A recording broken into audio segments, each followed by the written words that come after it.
Shalom Akim, all praise and glory to Yahweh Bashim, Hawashai Bashim, Kwakadash. Double honors to the apostles of Great Millstone. Salutation to you, Akim, doing the work in truth and sincerity. And every now and then it seems like we got to get into this subject, the subject of grape. Because niggas is always getting in their feelings. It ain't really no other way to put it. Jake and a lot of Jakes that so called think they in the truth, they get caught up with this grape doctrine every time, as if it's just not in there. And even these guys, they video was decent, about a devil bitch finding out the truth, and once, and she was reading the scriptures that basically directed her to come out of Christianity and fully embrace her atheist slash deconstruction journey, to be away from the Bible, basically.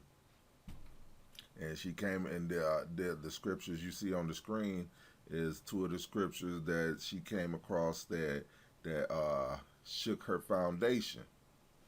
And as I was listening, of course, the grape doctrine, it always gets them, right?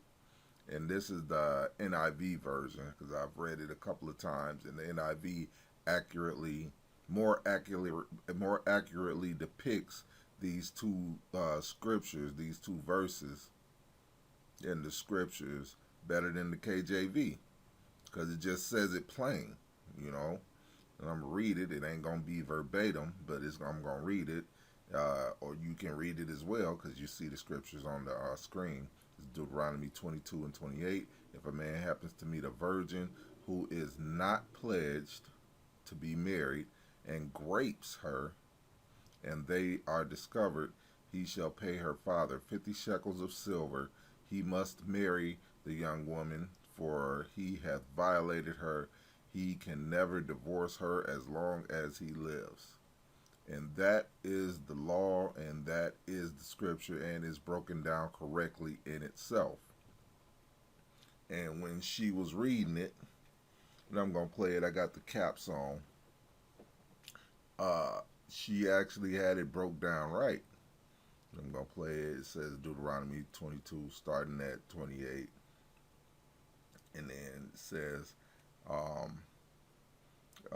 right, here's where they just don't be understanding the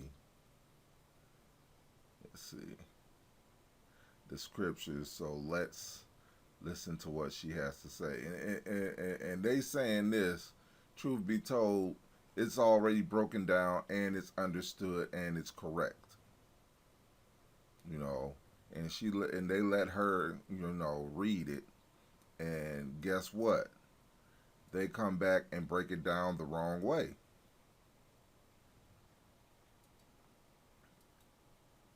Now, it says, tell me in the comment section if this sounds accurate. They break down, if a man happens to meet a virgin who is not pledged to be married, and he assaults her, and they are discovered, he shall pay her father 50 shekels of silver. He must marry the young woman, for he hath violated her, and he can never divorce her as long as she lives. Now, and this is the Edomite woman that broke it down, that's explaining her deconstructionist slash atheist journey. And us in the know that really know the scriptures, Edomites don't believe anyway. When you get down to it, they don't believe in the Bible anyway. So she's explaining in the earliest stages of her deconstruction journey, she was very confused and thought that there has to be an explanation, for there's no way that God commanded women to marry men who assaulted them. She just can't believe this. And there, she went to her pastor, and what did her pastor say? I need to figure out I contacted my old pastor and asked if he could discuss some things with him because I had some questions. So we met up that night, have dinner, went over to his house, pointed out the verse, and he said, "What does this mean? Like, uh, how can you justify this?" And he said, "Yeah, this is what it says is true." In other words, the scripture and the breakdown, it already says it in itself. And she was distraught about it, so on and so forth. And then, and they finna get into the breakdown of it, which they got it all wrong. I mean, and this is why you can't be in your feelings when you getting into the scriptures, man. The scripture and the breakdown was already correct. Her pastor said, "Yeah, what it says is true. This is what it is." You know, and if this is what it is, it's just what it is. And then of course they're supposed to come behind and break it down. And the first thing they do is break it down wrong. That's the first thing they do. And that's how I know that they all up in their feelings. Now, and that's why we say a lot of different Israelite groups, they got about 90% of the scriptures right, you know. And when Great Millstones say, starting with the apostles, they got 100% true, this is why. Because Jake will get all up in their feelings about something, man. It's like, no, just break down the scriptures the correct way. It ain't about your feelings. It is what it is, you know.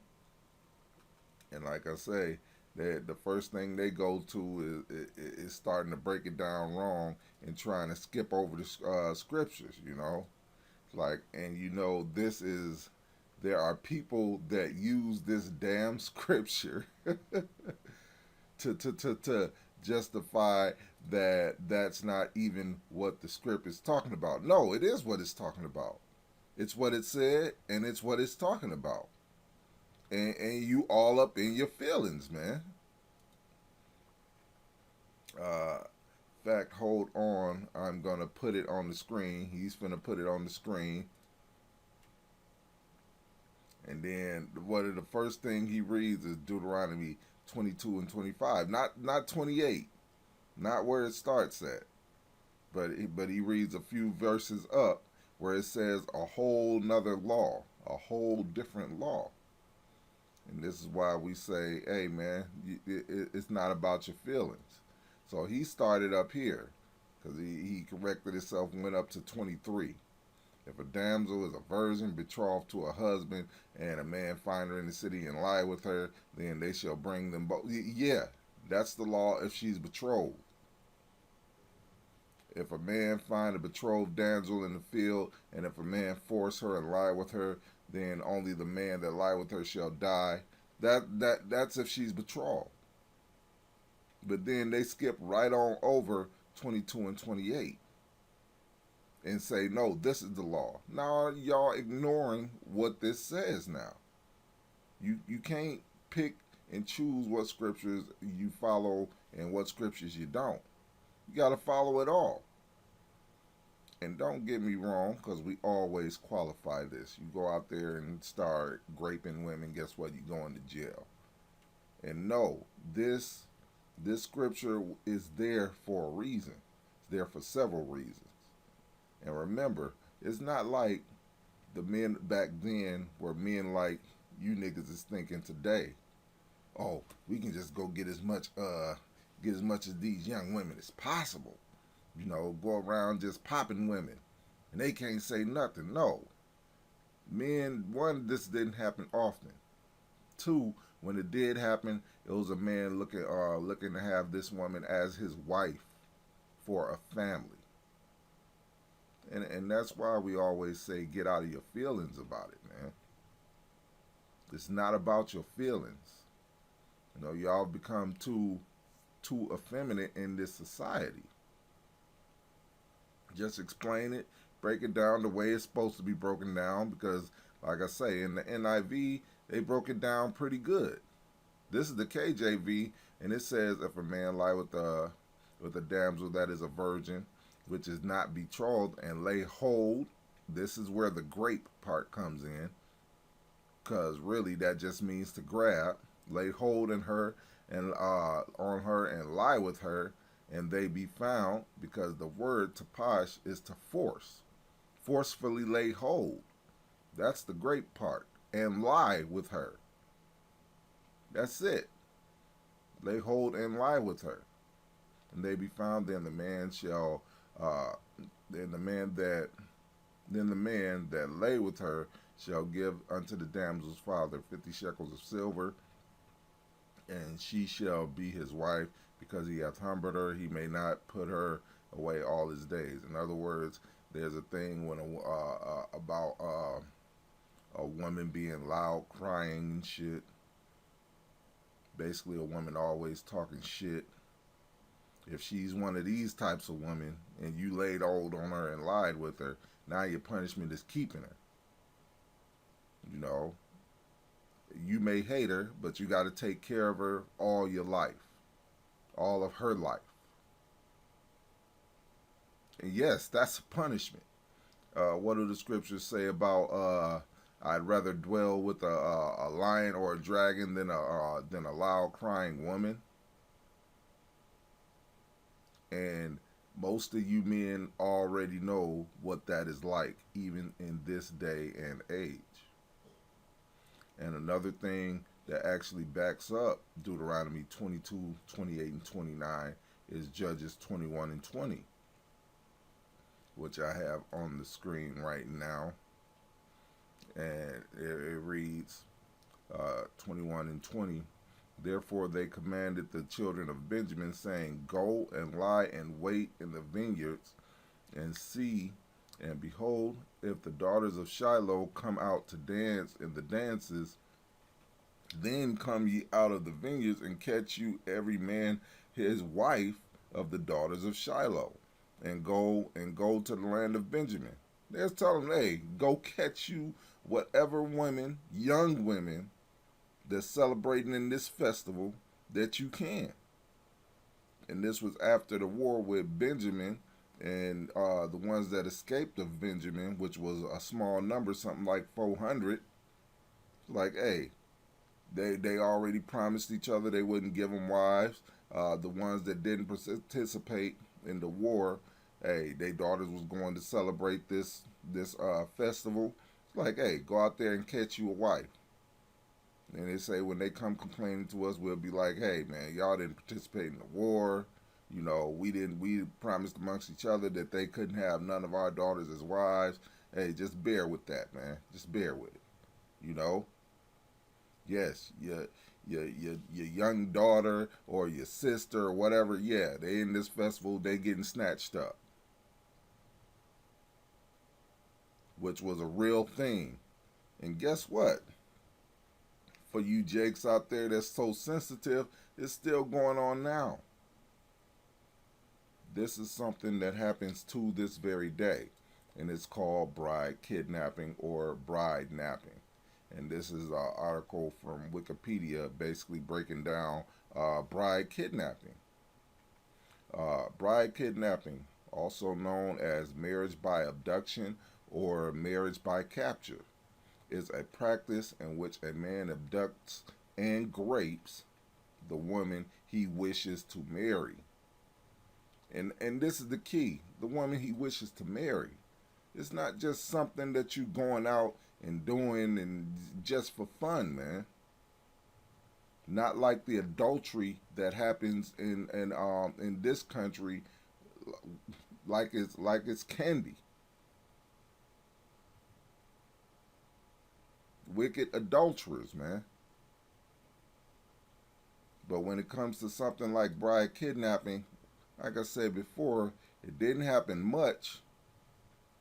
But when it happened, it was actually a man making a family, wishing for a family with that particular woman most of the time. Thing was, if that woman didn't have the personality that he thought, hey, he can't change his mind later, you know. I'm gonna read some more.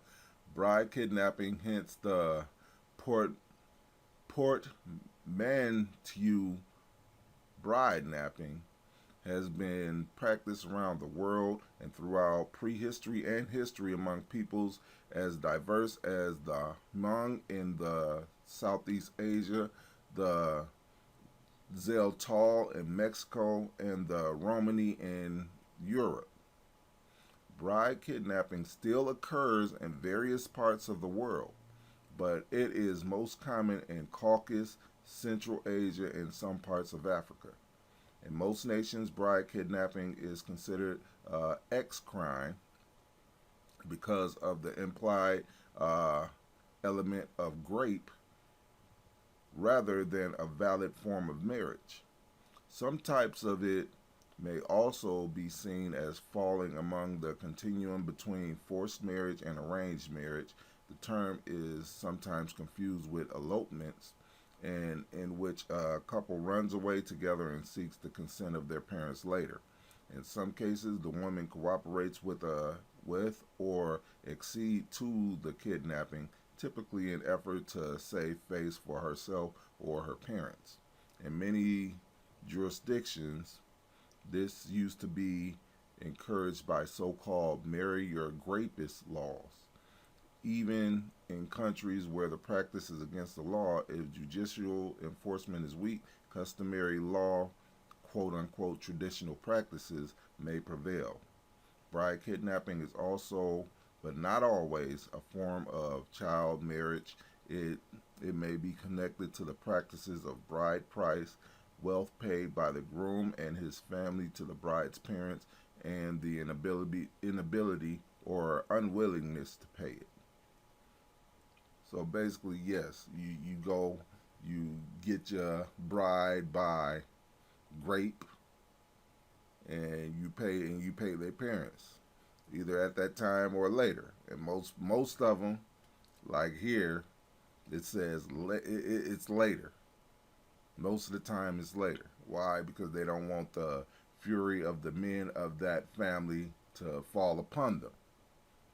You know, because men get emotional, like these men. So they wait a little while after they done did the deed, and then they come. Could be months later, could be years later, but they come later to pay that bride price. Why? Because you got men that are emotional, especially if you did something in righteousness. Men will still be emotional. So you wait till the flames of their fury is died down, and then you come back and pay that bride price. And that's how it is. And like I said, I read Judges 21 and 20 just to solidify what Deuteronomy 22 and 28 and 29 is talking about. Don't be in your feelings about it. It's a real thing. It's actually a real thing today. So it's not about you, Jake's being. Don't be in your feelings about it. It's in there, man. We ain't saying go out there and do it, but we saying yes, it's a righteous thing if done the righteous way. You know. And with that, I hope you Akim were edified. To the next time, all praise and glory to Yahweh, Bashem Yahweh Shai, Bashem Kwapadash. The learners to the apostles of Great Millstone. Salutation to you, Akim, doing the work in truth and sincerity. Till next time, Shalom.